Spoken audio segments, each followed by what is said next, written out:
بسم اللہ الرحمن الرحیم۔ السلام علیکم۔ آج 18 مارچ بروز سوموار ہم بات کریں گے دو اہم کیسز کے حوالے سے۔ پاکستان تحریک انصاف کے سربراہ عمران خان کی سائفر مقدمے میں سزا کے خلاف اپیل پر سماعت ہوئی ہے، اور آج پریکٹیکلی ڈویژن بینچ اسلام آباد ہائی کورٹ نے حتیٰ کہ عامر فاروق صاحب نے بھی یہ اندیا دیا ہے اور واضح طور پر ریمارکس دیے ہیں کہ اس میں جرم کیا ہوا ہے، عمران خان کے خلاف ایلیگیشن کیا تھا، اور حتیٰ کہ جس تقریر کی بنیاد پر یہ ساری کا ساری سزا سنائی گئی کہ عمران خان نے اپنے سیاسی مفادات کے لیے استعمال کیا، وہ 27 مارچ کی جو تقریر تھی اس کے بارے میں جسٹس میاں گل حسن اورنگزیب صاحب نے کہا وہ ایک سیاسی تقریر تھی۔ اب سیاسی تقریروں پر بھی مقدمات درج ہوتے ہیں۔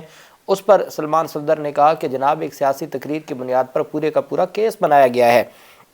اس پر جو عدالت کی جانب سے ریمارکس دیے گئے، جو آج کی طویل سماعت ہے اس کی تفصیل میں آپ کے ساتھ شیئر کروں۔ ساتھ پرویز الہی کے کاغذات نامزدگی جمع کروانے کا حکم دے دیا ہے۔ ریٹرننگ افسر کو حکم دیا گیا ہے کہ پرویز الہی کے کاغذات نامزدگی ضمنی انتخاب کے لیے اس کو بھی آپ ہر صورت جمع کریں، اس کی تفصیل بھی میں آپ کے ساتھ شیئر کروں گا۔ دو رکنی بینچ چیف جسٹس عامر فاروق کی سربراہی میں جسٹس میاں گل حسن اورنگزیب پر مشتمل دو رکنی بینچ تھا۔ پی ٹی آئی کے وکلاء سلمان صفدر، سکندر ذوالقرنین اور ایف آئی اے کی جانب سے اسپیشل پروسیکیوٹر حامد علی شاہ اور ذوالفقار نقوی عدالت میں پیش ہوئے۔ چیف جسٹس نے ریمارکس دیے کہ اپیلوں کی قابل سماعت ہونے پر نہیں بلکہ میرٹ پر ہم اپیلیں سنیں گے۔ انہوں نے دریافت کیا کہ کیا کیسز کے پیپر بکس کی کاپیاں دونوں فریقین کو ملی ہیں۔ ساتھ ہی سلمان صفدر صاحب نے دلائل شروع کرتے ہوئے بتایا کہ سیکرٹری داخلہ نسیم کھوکھر کی مدعیت میں سائفر کیس کا مقدمہ درج ہوا۔ اس کے بعد وکیل درخواست گزار نے عمران خان اور شاہ محمود قریشی کے خلاف ایف آئی آر کا متن پڑھ کے سنایا۔ انہوں نے کہا کہ الزام لگایا گیا کہ سائفر پبلک کرنے سے پاکستان کے تعلقات خراب ہو گئے۔ کہا گیا کہ سائفر پبلک کرنے سے سیکیورٹی سسٹم کا مسئلہ ہو گیا۔ یہ بھی کہا گیا کہ سائفر غائب ہو گیا اور کبھی واپس ہی نہیں آیا۔ اس پر عدالت نے استفسار کیا کہ یعنی 3 نکات کے اوپر ہی مقدمہ درج کیا گیا۔ وکیل نے بتایا کہ عمران خان پر سائفر کو ٹوئسٹ کر کے ذاتی مقاصد کے لیے استعمال کرنے کا الزام لگایا گیا۔ عمران خان پر سائفر کی کاپی اپنے پاس رکھنے اور گم کرنے کا بھی الزام لگایا گیا۔ عمران خان پر سائفر کے سیکیورٹی سسٹم متاثر کرنے کا بھی الزام لگایا گیا۔ انہوں نے کہا کہ ایف آئی آر میں پرنسپل سیکرٹری اعظم خان پر ایک مخصوص الزامات لگایا گیا۔ اعظم خان پر سائفر کو توڑ مروڑ کر پیش کرنے اور ٹوئسٹ کرنے کا بھی الزام لگایا گیا۔ اس موقع پر جسٹس میاں گل حسن اورنگزیب نے ریمارکس دیا کہ میں نہیں سمجھ پایا اعظم خان پر کیا کرنے کا الزام لگایا گیا۔ کیا اعظم خان نے عمران خان کے کہنے پر میٹنگ کے منٹ تیار کیے؟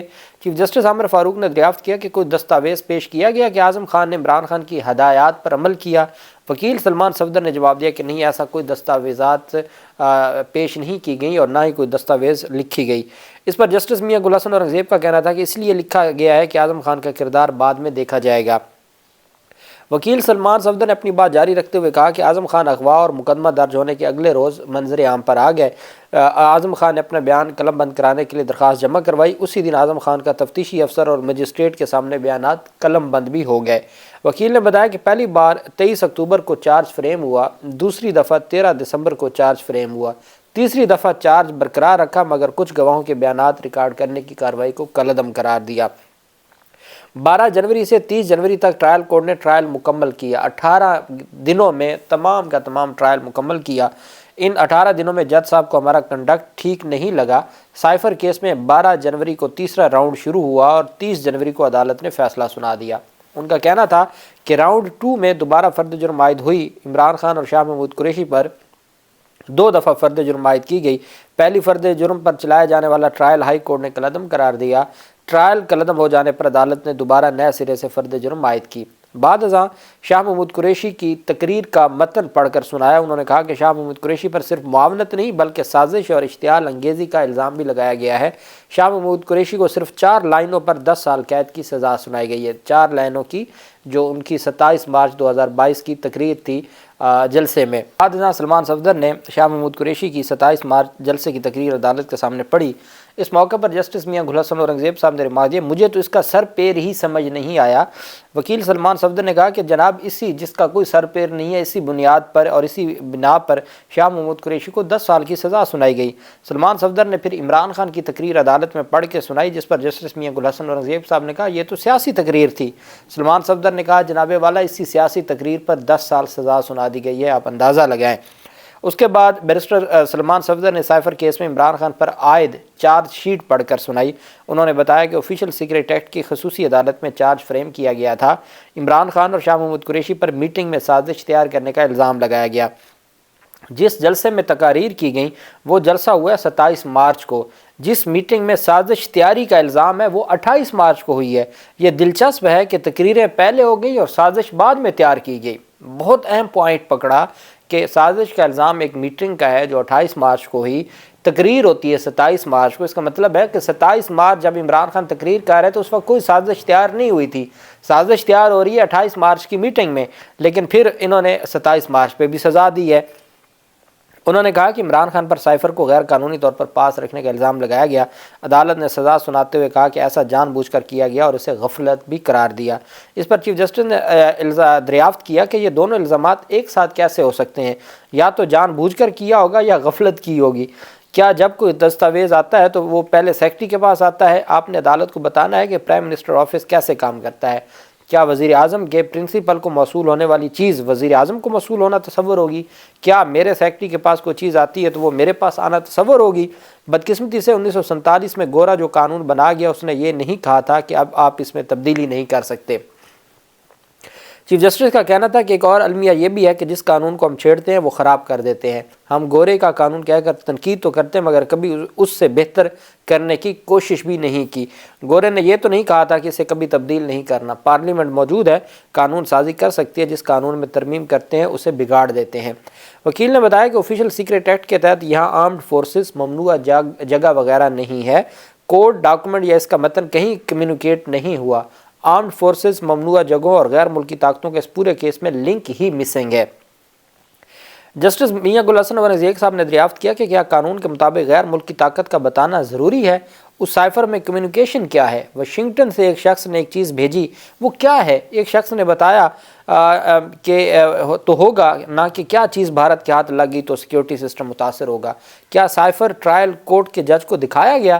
وکیل نے جواب دیا کہ نہیں دکھایا گیا۔ چیف جسٹس عامر فاروق نے دریافت کیا کہ پروسیکیوٹر صاحب ہمیں کیسے پتہ چلے گا کہ کون سا غلط کام ہوا ہے جب اس سائفر کا متن ہی آج تک سامنے نہیں آیا؟ وکیل سلمان صفدر نے اپنی بات جاری رکھتے ہوئے کہا کہ ایک طرف کہتے ہیں کہ عمران خان نے سب کچھ پبلک کر دیا، دوسری طرف کہتے ہیں کہ سائفر دکھایا تو پبلک ہو جائے گا۔ جسٹس میاں گل حسن اورنگزیب نے کہا کہ آپ کی بتائی گئی باتوں میں خفیہ رکھے جانے والی کوئی بات ہے نہیں، اب ہمیں یہ تو بتا دیں کہ اس سائفر میں ایسا لکھا کیا ہے۔ وکیل سلمان صفدر نے بتایا کہ میں نے سائفر دیکھا نہیں ہے، اس لیے مجھے بھی نہیں پتا کہ کیا لکھا ہوا ہے۔ اس پر چیف جسٹس عامر فاروق نے کہا کہ پھر ہم یہ پروسیکیوشن سے اس سے متعلق معلوم کریں گے، اور بعد میں عدالت نے کل تک سماعت ملتوی کر دی۔ یہ روزانہ کی بنیاد پر مجھے تو امید ہے کہ کل ہی یہ سزا سسپینڈ ہو جائے گی، اور اگر کل نہیں ہوتی تو یہ پرسوں روزانہ کی بنیاد پر سماعت کر کے، اور میرے خیال میں تو اس اپیل کو ہی فائنلی ڈیسائیڈ کر دینا چاہیے، بجائے اس کے کہ اب صرف درخواستوں کو ڈیسائیڈ کیا جائے۔ مین اپیل کو ڈیسائیڈ ہونا چاہیے تاکہ یہ جو سائفر کا سارا معاملہ ہے یہ سامنے آنا چاہیے، اور کس طریقے سے یہ ٹرائل چلایا گیا، یہ ساری چیزیں بھی۔ دوسری طرف الیکشن کمیشن میں ریٹرننگ افسر کے خلاف درخواست دی گئی تھی۔ پاکستان تحریک انصاف کے صدر پرویز الہی کی اہلیہ اور ان کی فیملی کی جانب سے کہ PP-32 میں ضمنی انتخاب کے لیے پرویز الہی اپنے کاغذات نامزدگی جمع کروانا چاہتے ہیں، لیکن ان کو اجازت نہیں دی جا رہی۔ اس پر الیکشن کمیشن آف پاکستان میں سماعت ہوئی۔ الیکشن کمیشن کا اہم اجلاس ہوا جس میں PP-32 گجرات کے ریٹرننگ افسر کو حکم نامہ بھجوایا گیا ہے۔ الیکشن کمیشن نے ریٹرننگ افسر سے رپورٹ بھی طلب کر لی ہے۔ الیکشن کمیشن نے ضمنی انتخاب کے لیے PP-32 گجرات کے ریٹرننگ افسر کو پرویز الہی کے کاغذات نامزدگی وصول کرنے کا حکم دیا گیا ہے۔ الیکشن کمیشن کے مطابق درخواست ملی کہ نامعلوم افراد RO کے دفتر میں بیٹھ کر کاغذات جمع نہیں کرانے دے رہے، اور درخواست گزاروں کے مطابق آپ اپنے دفتر میں بھی نہیں تھے۔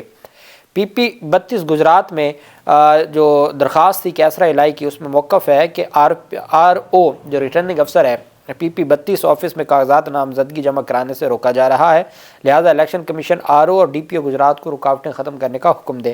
درخواست کے مطابق RO کے دفتر گئے تو نامعلوم افراد نے کاغذات جمع نہ کرانے کے حوالے سے دھمکیاں دیں۔ RO کے دفتر محاصرہ کر کے راستے بند کر دیے گئے۔ پرویز الہی PP-32 سے بطور امیدوار الیکشن لڑنا چاہتے ہیں۔ اس پر پھر الیکشن کمیشن آف پاکستان کی جانب سے حکم نامہ جاری کیا گیا۔ الیکشن کمیشن آف پاکستان نے کہا کہ ہر صورت جو کاغذات نامزدگی ہیں وہ وصول کیے جائیں، اور اس بابت جو آپ کے اوپر الزامات ہیں اس بابت آپ جواب بھی جمع کروائیں کہ کیوں آپ کے خلاف یہ الزام لگا ہے کیوں آپ رکاوٹیں کھڑی کر رہے ہیں؟ یہ الیکشن کمیشن کی جانب سے کہا گیا ہے کہ جی I am directed to send herein copies of application submitted by following applicants for immediate actions: Sameera Elahi, کیسرا الہی، زہرا اخلاص اور ریحانہ عباس۔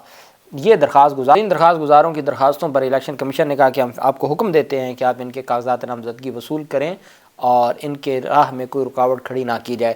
ابھی جب میں آپ سے بات کر رہا ہوں تو یہ بھی خبریں گردش کر رہی ہیں گجرات سے سوشل میڈیا پر پاکستان تحریک انصاف کی جانب سے کہ جو پاکستان تحریک انصاف کی قیادت کے ساتھ کارکنان گئے تھے کاغذات نامزدگی جمع کروانے کے لیے، ان کو بڑی تعداد میں اور وکلاء کو بھی گرفتار کر لیا گیا ہے۔ وہ وکلاء جو کاغذات نامزدگی جمع کروانے گئے تھے اس آرڈر کے بعد۔ اب دیکھنا یہ ہے کہ اس پر الیکشن کمیشن کیا ایکشن لیتا ہے۔ اللہ پاک پاکستان کا حامی و ناصر ہو۔ بہت شکریہ۔ اللہ حافظ۔ پاکستان زندہ باد۔